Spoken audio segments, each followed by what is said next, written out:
Hello friends, welcome to my channel. ಎಲ್ಲ ಹೇಗಿದ್ದೀರಾ?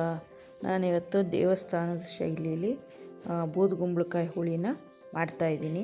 ತುಂಬ ಟೇಸ್ಟಿಯಾಗಿತ್ತು ಮತ್ತು ಹೆಲ್ದಿ ಕೂಡ ಇದು.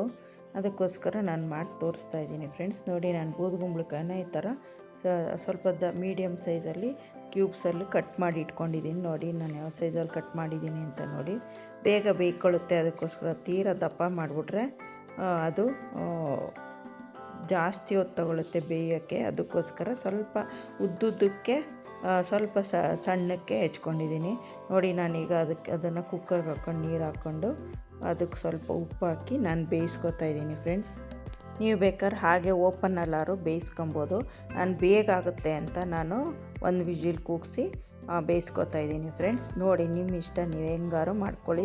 ಈಗ ನಾವು ಫ್ರೈ ಮಾಡೋಕ್ಕೆ ಇಂಗ್ರೀಡಿಯೆಂಟ್ಸ್ ಇಟ್ಕೊಂಡಿದ್ದೀನಿ ನೋಡಿ. 1 ಸ್ಪೂನ್ ಜೀರಿಗೆ, 1 ಸ್ಪೂನ್ ಕಡಲೆಬೇಳೆ, 1 ಸ್ಪೂನ್ ಉದ್ದಿನಬೇಳೆ, 1.5 ಸ್ಪೂನ್ ಧನಿಯಾ, ಒಂದು 5ರಿಂದ 6 ಬ್ಯಾಡಗಿ ಮೆಣಸಿಕಾಯಿ, 2 ಅಥವಾ 3 ಗುಂಟೂರು. ನಿಮ್ಮ ಖಾರಕ್ಕೆ ತಕ್ಕಂಗೆ ಹಾಕ್ಕೊಳ್ಳಿ. ತೀರಾ ಖಾರ ಹಾಕೋದು ಚೆನ್ನಾಗಿರಲ್ಲ. ಅದಕ್ಕೋಸ್ಕರ ಜಾಸ್ತಿ ಬ್ಯಾಡಗಿ ಮೆಣಸಿಕಾಯಿ ತೊಗೊಂಡಿದ್ದೀನಿ. ತೆಂಗಿನ ತುರಿ ಸ್ವಲ್ಪ ಬೇಕು ನೋಡಿ, ಅದು ಇಟ್ಕೊಂಡಿದ್ದೀನಿ. ತುರ್ದಿರೋದನ್ನು ಆಮೇಲೆ ಹಾಕ್ಕೊಳ್ಳೋಣ. ಇವಾಗ ಎಲ್ಲ ಇಂಗ್ರೀಡಿಯೆಂಟ್ಸ್ನ ಫ್ರೈ ಮಾಡ್ಕೊಳ್ಳೋಣ. ನಾನೊಂದು ಸ್ವಲ್ಪ 2ರಿಂದ 3 ಸ್ಪೂನಷ್ಟು ಎಣ್ಣೆ ಹಾಕ್ಕೊಂಡಿದ್ದೀನಿ. ಅದಕ್ಕಿವಾಗ ಎಲ್ಲ ಅಲ್ಲಿರೋ ನಾನು ಇಟ್ಕೊಂಡಿದ್ನಲ್ಲ ಆ ಎಲ್ಲದನ್ನು ಒಂದು ಕಡೆಯಿಂದ ಹುರ್ಕೊಳ್ಳೋಣ. ಈಗ ಕಡಲೆಬೇಳೆ ಹಾಕೋತಾ ಇದ್ದೀನಿ ನೋಡಿ ಫ್ರೆಂಡ್ಸ್. 1 ಸ್ಪೂನಷ್ಟು ತೊಗೊಂಡ್ರೆ ಸಾಕು. ನಾನೊಂದು 3ರಿಂದ 4 ಜನಕ್ಕೆ ಆಗೋಷ್ಟು ಮಾಡ್ತಾಯಿದ್ದೀನಿ. ಅದಕ್ಕೆ ಅಳತೆ ಮಾಡಿ ತೋರಿಸ್ತಾ ಇದ್ದೀನಿ ನೋಡಿ. ಇವಾಗ ಕಡಲೆಬೇಳೆ ಮತ್ತು ಉದ್ದಿನಬೇಳೆನ ಫ್ರೈ ಮಾಡ್ಕೊಂಡಿದ್ದೀನಿ. ನೆಕ್ಸ್ಟ್ ಇವಾಗ ಅದು ಸ್ವಲ್ಪ ಫ್ರೈ ಆದಮೇಲೆ ನೆಕ್ಸ್ಟ್ ಇವಾಗ ಸ್ವಲ್ಪ ಒಣಗಿದ್ದ ಕರಿಬೇವಿನ ಸೊಪ್ಪನ್ನು ಹಾಕೋತಾ ಇದ್ದೀನಿ ಫ್ರೆಂಡ್ಸ್. ನೋಡಿ, ಒಣಗಿಸಿ ಇಟ್ಕೊಂಡಿದ್ದೀನಲ್ಲ ಅದನ್ನು ಹಾಕ್ಕೊಂಡೆ. ಅದನ್ನೊಂದು 2 ಮಿನಿಟ್ಸ್ ಫ್ರೈ ಮಾಡಾದಮೇಲೆ ನೆಕ್ಸ್ಟು ಮತ್ತು ಜೀರಿಗೆ ಮತ್ತು ಧನಿಯಾ ಹಾಕ್ಕೊಳ್ಳೋಣ. ಇವಾಗ ನೋಡಿ ಹಾಕಿದ್ನಲ್ಲ ಅದನ್ನು ಇವಾಗ ಹಾಕೋತಾ ಇದ್ದೀನಿ. ಜೀರಿಗೆ ಧನಿಯಾ ನೋಡಿ ಫ್ರೈ ಮಾಡ್ಕೊಳ್ಳೋಣ. ಸ್ವಲ್ಪ ಎಲ್ಲ ಅದ್ರ ಘಮ ಬರೋವರೆಗೂ ಫ್ರೈ ಮಾಡ್ಕೊತಾ ಇರೋಣ ಫ್ರೆಂಡ್ಸ್. ಆಲ್ಮೋಸ್ಟ್ ಈಗ ಕಡಲೆಬೇಳೆ, ಉದ್ದಿನಬೇಳೆ, ಜೀರಿಗೆ ಎಲ್ಲ ಫ್ರೈ ಆಗಿದೆ. ಧನಿಯಾನು ಫ್ರೈ ಆಗಿದೆ. ನೆಕ್ಸ್ಟ್ ಇವಾಗ ನಾವು ಮೆಣಸಿಕಾಯಿಗಳು ಹಾಕ್ಕೊಳ್ಳೋಣ. ಬ್ಯಾಡಗಿ ಮೆಣಸಿಕಾಯಿ ಮತ್ತು ಗುಂಟೂರು ಎರಡನ್ನೂ ಒಟ್ಟಿಗೆ ಹಾಕ್ಕೊಂಡು ಒಟ್ಟಿಗೆ ಫ್ರೈ ಮಾಡ್ಕೊತಾ ಇರೋಣ ಫ್ರೆಂಡ್ಸ್. ಒಂದು 10 ಮಿನಿಟ್ಸ್ ಸಾಕು ಫ್ರೆಂಡ್ಸ್ ಇದು ಫ್ರೈ ಆಗೋಕ್ಕೆ. ಬೇಗ ಆಗಿಬಿಡುತ್ತೆ.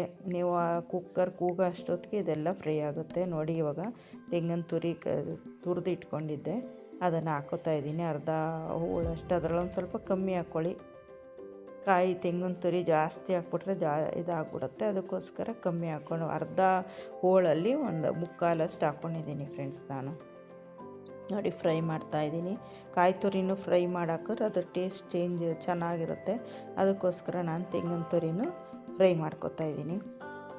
ದೇವಸ್ಥಾನದಲ್ಲಿ ಮಾಡ್ತಾರಲ್ಲ ಹುಳಿ, ಅದೇ ಟೇಸ್ಟ್ ಬಂದಿತ್ತು ಫ್ರೆಂಡ್ಸ್. ಅದಕ್ಕೋಸ್ಕರ ತುಂಬ ಚೆನ್ನಾಗಾಗಿತ್ತು ಅಂತ ನಿಮ್ಗೆ ತೋರ್ಸೋಕ್ಕೆ ಮಾಡ್ತಾಯಿದ್ದೀನಿ ನೋಡಿ.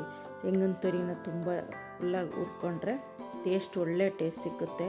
ಈಗ ನಾನು ಒಂದು ಸ್ಪೂನಷ್ಟು ನೋಡಿ, ಒಂದು 3/4 ಸ್ಪೂನಷ್ಟು ಹಿಂಗೆ ಹಾಕೋತಾ ಇದ್ದೀನಿ. LG ಹಿಂಗೆ ಯೂಸ್ ಮಾಡ್ತಾಯಿದ್ದೀನಿ ನಾನು. ಅದೊಂದು ಸ್ವಲ್ಪ ಆಡಿಸ್ಬಿಟ್ಟು ಆದಮೇಲೆ ಸ್ಟವ್ ಆಫ್ ಮಾಡಿಬಿಡೋಣ. ನೆಕ್ಸ್ಟ್ ಸ್ಟವ್ ಆಫ್ ಮಾಡಿಬಿಟ್ಟು ಅರಿಶಿನ ಹಾಕ್ಕೊಳ್ಳೋಣ ಫ್ರೆಂಡ್ಸ್. ಒಂದು ಅರ್ಧ ಸ್ಪೂನಷ್ಟು ಅರಿಶಿನ ಹಾಕ್ಕೊಂಡು ಎಲ್ಲ ಮಿಕ್ಸ್ ಮಾಡ್ಕೊಳ್ಳೋಣ. ಆಮೇಲೆ ಸ್ವಲ್ಪ ಆರಿದ್ಮೇಲೆ ನೆಕ್ಸ್ಟ್ ಇವಾಗ ಮಿಕ್ಸಿ ಜಾರ್ಗೆ ಟ್ರಾನ್ಸ್ಫರ್ ಮಾಡಿಕೊಂಡು ಅದನ್ನು ಗ್ರೈಂಡ್ ಮಾಡ್ಕೊಳ್ಳೋಣ ಫ್ರೆಂಡ್ಸ್. ನೋಡಿ, ಇವಾಗ ನೋಡಿ ಹೆಂಗೆ ಒಳ್ಳೆ ಕಲರಾಗಿ ಬಂದಿದೆ. ನೋಡಿದ್ರೆ ಸೂಪರ್ ಕಲರ್ ಅಲ್ವಾ? ತುಂಬ ಚೆನ್ನಾಗಿ ಟೇಸ್ಟಿಯಾಗೋಯಿತು. ಅಷ್ಟರಲ್ಲಿ ನೋಡಿ, ಕುಕ್ಕರಲ್ಲಿ ನಾನು ಬೇಯಕ್ಕಿಟ್ಟಿದ್ನಲ್ಲ ಬೂದುಗುಂಬಳಕಾಯಿ ಎಲ್ಲ ಬೆಂದಿದೆ.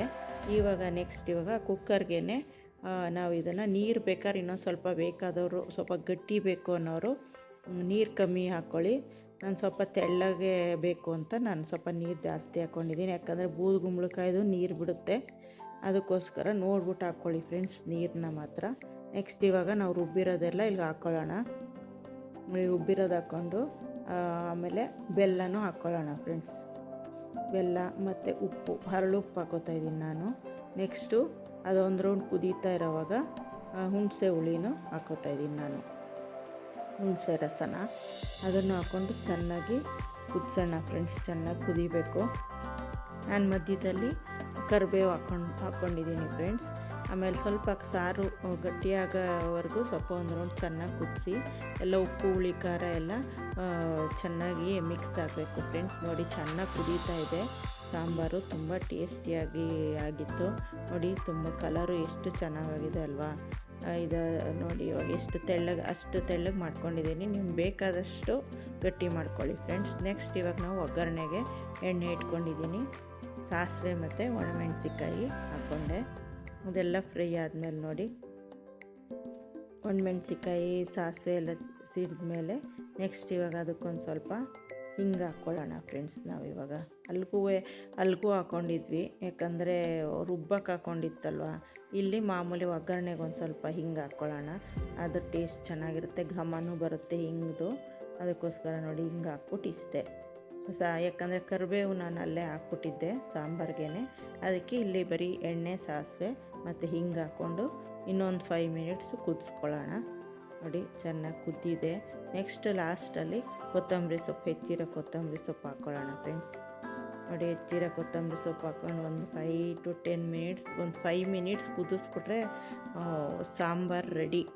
ದೇವಸ್ಥಾನ ಶೈಲಿಯ ಬೂದುಗುಂಬಳಕಾಯಿ ಹುಳಿ ನೋಡಿ ರೆಡಿಯಾಗಿದೆ. ನೋಡಿ ಎಷ್ಟು ಚೆನ್ನಾಗಾಗಿದೆ, ತುಂಬ ಚೆನ್ನಾಗಿ ಟೇಸ್ಟಿಯಾಗಿ ಹೆಲ್ದಿಯಾಗಿರೋ ಸಾಂಬಾರು ರೆಡಿ ಆಯಿತು ಫ್ರೆಂಡ್ಸ್. ಇವಾಗ ಒಳ್ಳೆ ಬಿಸಿ ಅನ್ನಕ್ಕೆ ನಾವು ಬೂದುಗುಂಬಳಕಾಯಿ ಹುಳಿ ಹಾಕೊಂಡು ತಿಂತಾಯಿದ್ರೆ ಅದರ ಮಜಾನೇ ಬೇರೆ ಇರುತ್ತೆ. ತುಂಬ ಟೇಸ್ಟಿಯಾಗಿದೆ, ಹೆಲ್ದಿ ಕೂಡ ಈ ಬೂದುಗುಂಬಳಕಾಯಿ. ಅದರಿಂದ ವಾರಕ್ಕೊಂದು ಸತಿ ಮಾಡ್ಕೊಂಡು ತಿನ್ನಿ ಫ್ರೆಂಡ್ಸ್. ತುಂಬ ಟೇಸ್ಟಿಯಾಗಿತ್ತು, ಈಸಿ ಕೂಡ. ಒಂದು ಉರಿಯೋದಕ್ಕೆ ಒಂದು 5 ಮಿನಿಟ್ಸು, ಸಾಂಬಾರೆಲ್ಲ ರೆಡಿಯಾಗಕ್ಕೆ ಒಂದು 15 ಮಿನಿಟ್ಸು ಹಾಗೆ ಹೋಗುತ್ತೆ. ನೋಡಿ ಚೆನ್ನಾಗಾಗಿದೆ, ನೀವು ಟ್ರೈ ಮಾಡಿ. ನಾನು ಮನೇಲಿ ಟ್ರೈ ಮಾಡಿ ತುಂಬ ಚೆನ್ನಾಗಾಗಿತ್ತು, ಅದಕ್ಕೆ ನಿಮಗೆ ತೋರಿಸೋಣ ಅಂತ ಪುನಃ ಮಾಡಿದೆ ಫ್ರೆಂಡ್ಸ್. ನೋಡಿ ನನ್ನ ಚಾನಲ್ ಸಬ್ಸ್ಕ್ರೈಬ್ ಆಗಿಲ್ಲ, ಸಬ್ಸ್ಕ್ರೈಬ್ ಆಗಿ, ಲೈಕ್ ಮಾಡಿ, ಶೇರ್ ಮಾಡಿ, ಕಮೆಂಟ್ ಮಾಡಿ. ಹೇಗಾಗಿತ್ತು ಸಾಂಬಾರು ಅನ್ನೋದನ್ನು ಒಂದು ಕಮೆಂಟಲ್ಲಿ ನನಗೆ ಮರೀದೆ ತಿಳಿಸಿ, ಓಕೆನಾ? Thank you.